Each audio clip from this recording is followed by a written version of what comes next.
그러면 신자란, 성경이 말하고 있는 신자란 어떤 존재인가, 누구인가 하는 것을 두 번에 걸쳐서 우리가 살펴볼 겁니다. 그러면 바울 사도가 말하는 신자란 어떤 사람인가, 누구인가 하는 것을 오늘 우리가 공부를 할 텐데, 자, 신자는 어떤 사람이냐? 죄에 대하여 죽은 자다. 명령법과 직설법을 구분하는 것을 율법과 복음의 문제에서 우리는 잘 배울 필요가 있습니다. 하나님이 이미 그리스도 안에서 변할 수 없는 은혜를, 취소될 수 없는 은혜를 주신 은혜에 감사해서 하나님을 사랑하고 그 길을 순종하여 걷는 것이에요. 이게 율법과 복음을, 명령법과 직설법을 구분함으로써 여러분들이 신앙생활에서 실제로 얻고 누리게 되는 유익이라고 말씀을 드릴 수가 있습니다.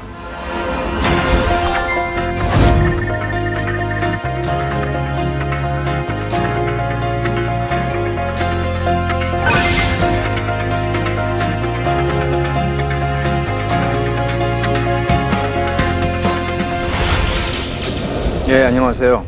율법과 복음 세 번째 강의를 시작하겠습니다.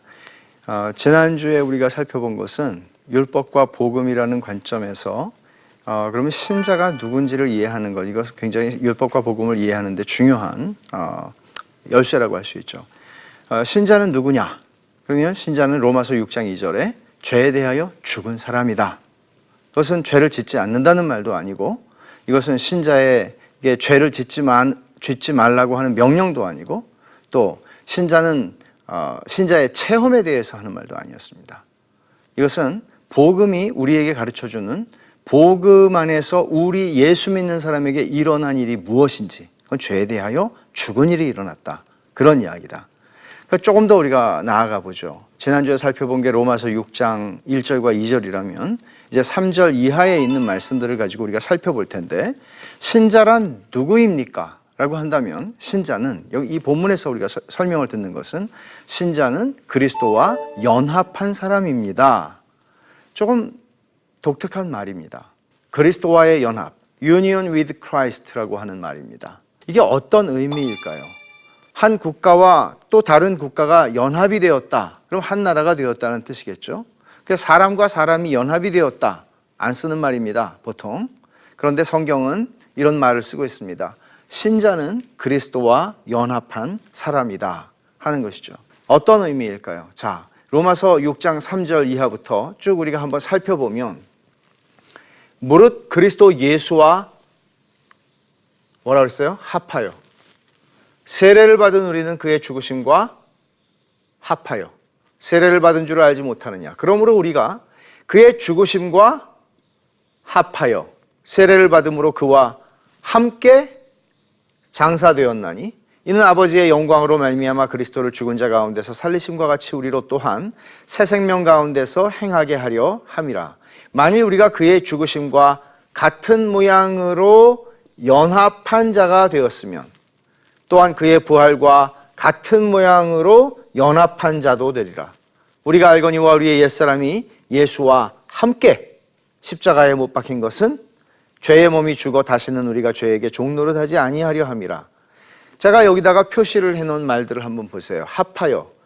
이 말은 우리식의 한국말 표현은 아니에요. 이런 말 안 쓰죠. 그리스도 예수와 합하여 세례를 받은 우리는 그의 죽으심과 합하여 세례를 받은 줄 알지 못하느냐. 그러면 세례라고 하는 것이 어떤 의미를 가지는 것인지를 설명하고 있어요. 우리는 예수를 믿고 세례를 받음으로 하나님의 공교회에, 하나님의 백성으로 들어오게 됩니다. 그럼 세례라고 하는 것은 그런 것인데, 그 세례의 의미가 무엇인지를 여기서 밝혀주는 거죠. 세례받아서 신자가 되었다 하는 것은 예수 그리스도와 합하여 세례를 받은 우리. 우리는 세례를 받는 것이 그냥 물 세례를 받는다 생각을 하지만, 사실은 세례를 받는 것은 그리스도와 합하는, 연합하는 의식이에요. 어떤 예를 들 수 있을까요? 우리 삶 속에서 결혼은 한 남자와 한 여자가, 요즘에는 결혼의 정의조차도 바꾸려고 하는 시대를 우리는 살고 있지만, 한 남자와 한 여자가 연합하는 의식입니다.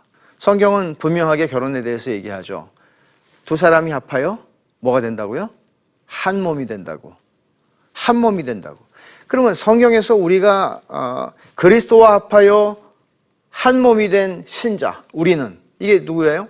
조금 아까 얘기한 로마서 6장 2절에서 얘기한 죄에 대하여 죽은 우리예요. 그러니까 신자들, 이 신자들은 어떤 사람이냐? 그리스도와 결혼한 사람이라는 얘기예요. 그래서 성경에서 얘기할 때 이 연합한다고 하는 이야기를 우리는 이렇게 이해를 할 수 있어요. 내가 결혼하기 전에는 내 이름은 미스 죄인이에요. 미스 시너, 미스 죄인이에요. 그런데 결혼하니까 어떻게 됐어요? 미세스 크라이스트가 되는 거예요. 네? 그리스도 부인이 되는 거예요. 그러니까 그런 개념으로 더 이상 나의 옛 이름은 버리고 이제는 그리스도와 연합해서 이제는 그리스도께서 가지신 모든 권리, 그리스도께서 가지신 모든 것이 나의 것이 되는 것이고 나와 공유하게 되는 것이에요. 그러니까 하나님 아버지께서 보실 때는 어떠냐? 하나님 아버지께서 신자를 보실 때 그리스도와 연합한 사람이기 때문에 신자를 보실 때 너는 원래 죄인이잖아, 너는 원래 평민이었잖아 라고 보시는 것이 아니라 그리스도를 보시는 것과 동일한 관점으로, 동일한 눈으로 신자를 보신다는 거예요. 그럼 어떻게 보시겠어요? 죄를 전혀 짓지 않은 존재처럼, 죄를 전혀 알지도 못하는 존재처럼, 너무나 영광스러운 존재처럼 하나님 아버지께서 성자 그리스도를 보시는 것처럼 보시는 것이에요. 여러분, 이거는 도저히 믿어지기에는 너무나 좋은 소식이죠. 이게 복음이에요.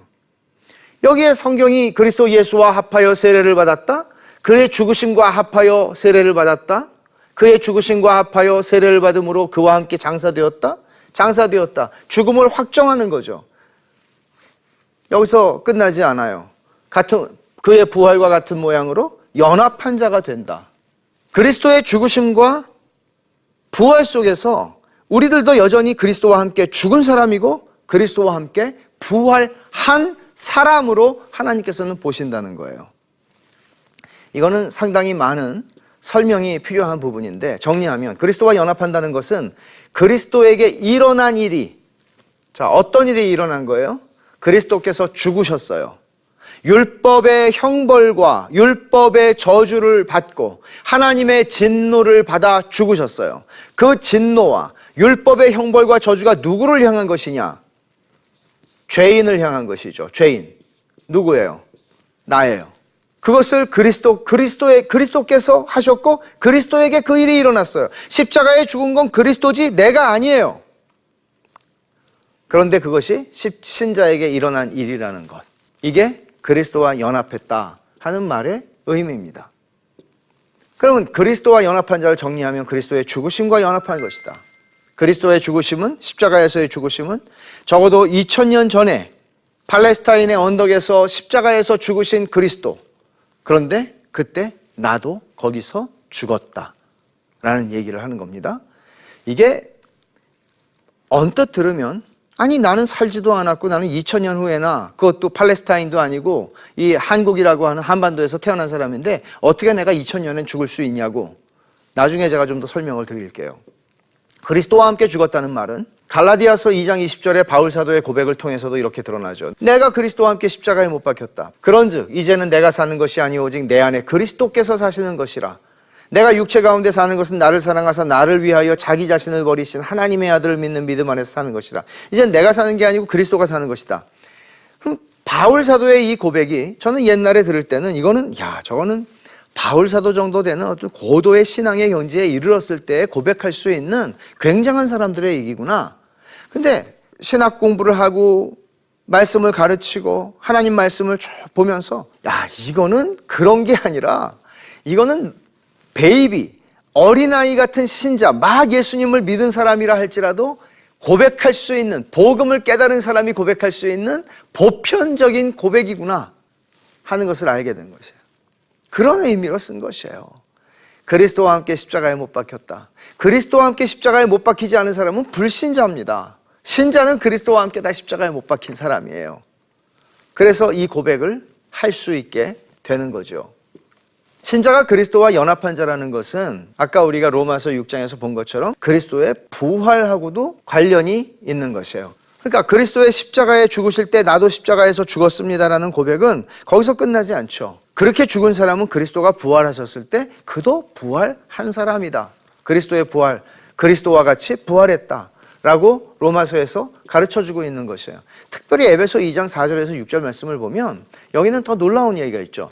긍휼이 풍성하신 하나님이 우리를 사랑하신 그 큰 사랑을 인하여 허물로 죽은 우리를 그리스도와, 여기서도 또 나오죠, 함께 살리셨고 너희는 은혜로 구원을 받은 것이라 또 함께 일으키사라고 그랬어요. 일으키사.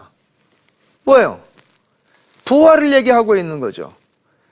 여기서 끝나지 않습니다. 정말 놀라운 것은 그리스도 예수 안에서 함께 뭐라고 그랬어요? 하늘에 앉히시니. 그러면 우리가 지금 여기에 보면 함께 살리셨고, 살리셨다는 거는 여러분 그냥 보면은 이게 과거 시제를 말하는 거라는 건 선명하죠. 살리실 것이고 라고 말하지 않아요. 함께 살리셨고, 부활, 그리스도와 함께 부활했어요. 또 일으키사, 이것도 조금 우리말로는 시제가 명확해 보이지 않지만 이거는 역시 과거예요. 그러면 이건 어떻게 될까요? 하늘에 앉히시니. 우리는 지금 승천하지도 않았고 우리는 지금 하늘 보좌에 앉으신 주님처럼 우리는 올라가지도 않았어요. 여기 지금 살고 있잖아요. 그런데 성경이 특히 이 에베소 2장 4절에서 6절이 말씀하고 있는 거는 그리스도와 연합한 사람이 어떤 존재인가를 하나님의 시각에서 보고 있는 건데, 그는 어떤 존재냐? 이미 그리스도 예수 안에서 그러고 끝나지 않아요. 예수 안에서 함께. 이거는 그냥 언어의 낭비가 아니에요. 굉장히 중요한 내용이에요. 그래서 함께 하늘에 앉히시니, 이것도 과거라고요. 그럼 이건 정말 어떻게 이해를 하겠어요? 말하자면 하나님의 속성은 어떻게 되죠? 하나님은 영원하신 분이세요. 하나님은 또 무한하신 분이세요. 또 하나님은 불변하시는 분이세요. 이건 우리가 하나님에 대한 신앙을 고백할 때 하나님이 어떤 분이신가를 정확하게 우리는 알고 고백할 필요가 있는데, 하나님이 영원하다고 얘기할 때 영원성, 이 하나님의 속성입니다. 영원이라는 것은 시간의 연장을 얘기하는 게 아니죠. 영원이라고 하는 것은 우리 시간이라는 공간이라는 개념들은 다 하나님이 창조하신 것들입니다. 말하자면 영원이라는 것은 옛날 아주 오랜 옛날에 그런 얘기가 아니에요. 영원이라는 것은 사실은 무시간적 개념이에요. 시간의 양이 많은 게 영원이 아니란 말이죠. 이런 개념으로 그리스도와의 연합이라고 하는 것은 사실 어마어마한 의미를 지니는, 너무너무 감당할 수 없는 영광스러운 우리 구원을 설명하는 일이에요. 다시 읽습니다. 하나님께서는 그리스도에게 일어난 일이 그와 연합한 모든 신자에게 똑같이 일어났다고 선언하신다. 근데 그와 연합하는데 이게 관건이죠. 그와 연합하는 거? 어떻게 그와 연합하나요? 의지로? 천만에요? 행위로? 천만에요? 순종으로? 아니요. 오직 뭐예요? 믿음으로. 오직 믿음으로. 하나님 아버지께서 그리스도 예수 안에서 나를 위하여 행하신 일, 그게 뭐예요? 제가 지금까지 설명한 것, 그게 복음이라고요. 복음을 믿음으로 그 일을, 그와 연합하는 하나님의 은혜를 입게 되는 것이에요. 이게 우리가 성경이 설명하는 그 구원, 성경이 구원을 설명하는 논리를 따라가는 방식이라고 할 수 있습니다.